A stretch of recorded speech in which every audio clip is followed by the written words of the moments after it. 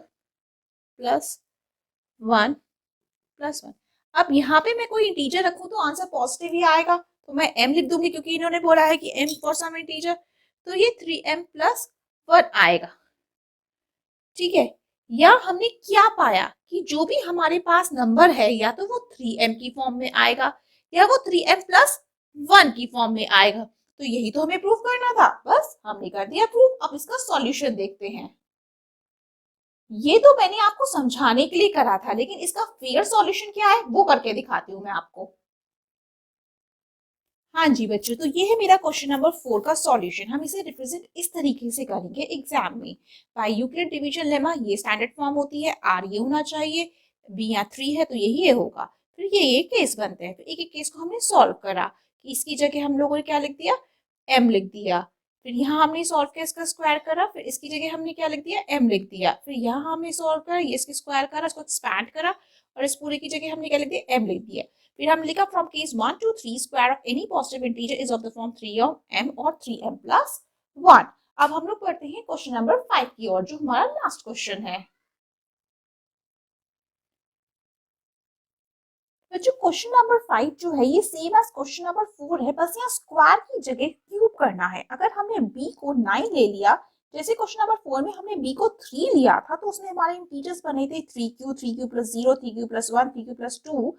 तो यहाँ हमने जो है 9 ले लिया, तो रिमाइंडर हमारे क्या बनेगी, 0 1 2 3 4 5 6 7 8। तो इसका क्यूब करना है, तो बच्चों 9 अगर हमने लिया ले लिया तो वो बहुत बड़ा नंबर है, इसलिए तो हम यहाँ क्या करेंगे, देखो 9 जो है वो मल्टीपल ऑफ 3 है, तो मल्टीपल ऑफ 3 है तो हम यहाँ b को हम 3 ले लेंगे। ठीक है, 3 को हम b ले लेंगे, तो हमें इंटीजर्स मिल जाएंगे। इंटीजर्स का क्यूब करके देखते हैं कि ये सब आता है कि नहीं। तो स्टार्ट करते हैं हम अपना क्वेश्चन नंबर 5। यहाँ हम b जो है वो 3 ले लेंगे 9 की जगह, क्योंकि 9 लेंगे तो क्वेश्चन ज्यादा बड़ा हो जाएगा। तो ये क्या कहता है, use Euclid division lemma to show that the cube of any positive integer is of the form 9m और 9m+1 और 9m+m+8। तो स्टार्ट करते हैं अपना क्वेश्चन नंबर 5। अब हम लोग यहाँ प्रॉपर करेंगे, हम कहेंगे बाय यूक्लिड डिवीजन लेमा हमें पता है a is equals to b q plus r होता है, और r इक्वल्स टू या फिर मोर देन 0 होता है बट लेस देन b, यानी डिवाइजर होता है। ठीक है, मैंने बताया था यहाँ हम b 3 लेके चलेंगे 9 की जगह। ठीक है, क्योंकि 9 मल्टीपल ऑफ 3 होता है, हमने 3 क्यों लिया, बिकॉज 3 नंबर मिलेगा तो क्यूब करना इजी हो जाएगा। अगर 9 लेते हैं तो 10 नंबर मिलते हैं, तो उनका क्यूब करने से बहुत ज्यादा डिफिकल्टी होगी, तो हम b 3 ले लेते हैं। अगर b हमने 3 लिया है तो रिमाइंडर हमारा लेस देन 3 होगा। ठीक है, तो a हमारा क्या आ जाएगा, 3q+0 और 3q+1 और 3q+2। ठीक है, तो हम पहले वाला केस लेते हैं। केस 1 लिया हमने, हम इसे ऐसे डिवाइड कर देते हैं, आधा क्वेश्चन यहाँ कर लेंगे। केस 1 हमने लिया, if a is equals to 3q+0, हमें यहाँ क्यूब करना है, तो a क्यूब, इसका क्यूब कर देंगे, तो a क्यूब आ जाएगा, 3 से 9, 9 से 27, 27 का क्यूब का स्क्वायर। ठीक है, अब हम यहाँ क्या करेंगे, 3 हमने कॉमन ले लिया, अंदर बचा 3 क्यूब का स्क्वायर।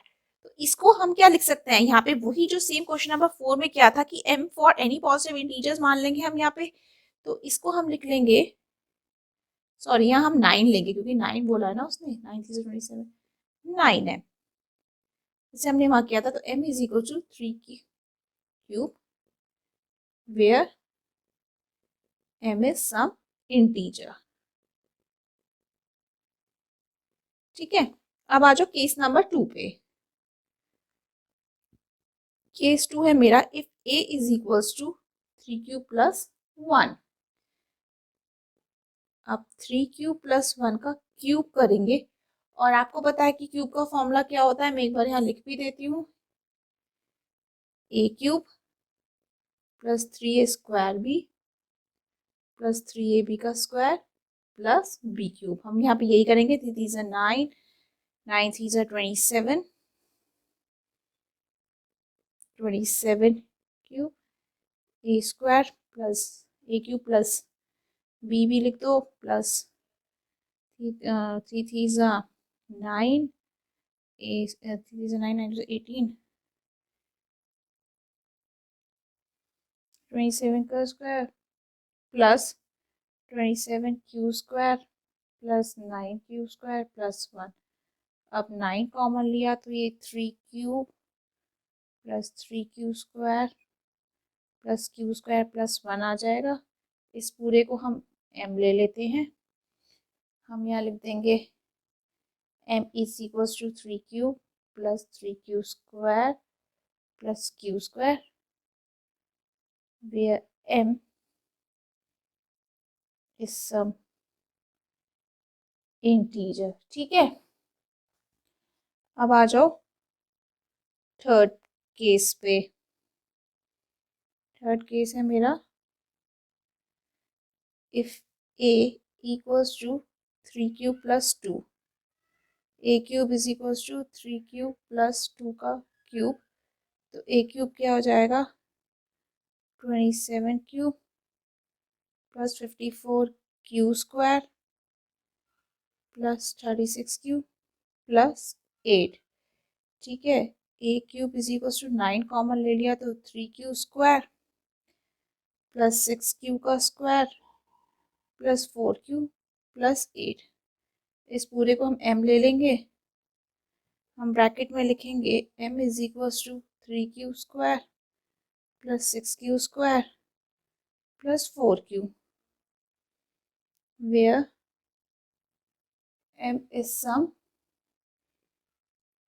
integer। ठीक है बच्चों, अब लिखेंगे फ्रॉम केस 1 to 3 हमने क्या पाया, cube of any positive integer is either of form 9m or 9m plus 1 or 9m plus 8, where m is some integer, where m is some integer। तो यहाँ पर आपकी एक्सरसाइज 1.1 फिनिश होती है। ये क्वेश्चन आपको समझ में आ गया, कुछ नहीं है, सिर्फ कैलकुलेशन है, दैट्स इट, और इसमें कुछ भी नहीं है। ठीक है बच्चों, तो आज की हमारा टॉपिक यहाँ खत्म होता है। नेक्स्ट क्लास में हम लोग एक्सरसाइज 1.2 इस चैप्टर की करेंगे। ठीक है, अगर आपको मेरा वीडियो पसंद आया तो प्लीज मेरे चैनल को लाइक शेयर सब्सक्राइब करना मत भूलिएगा।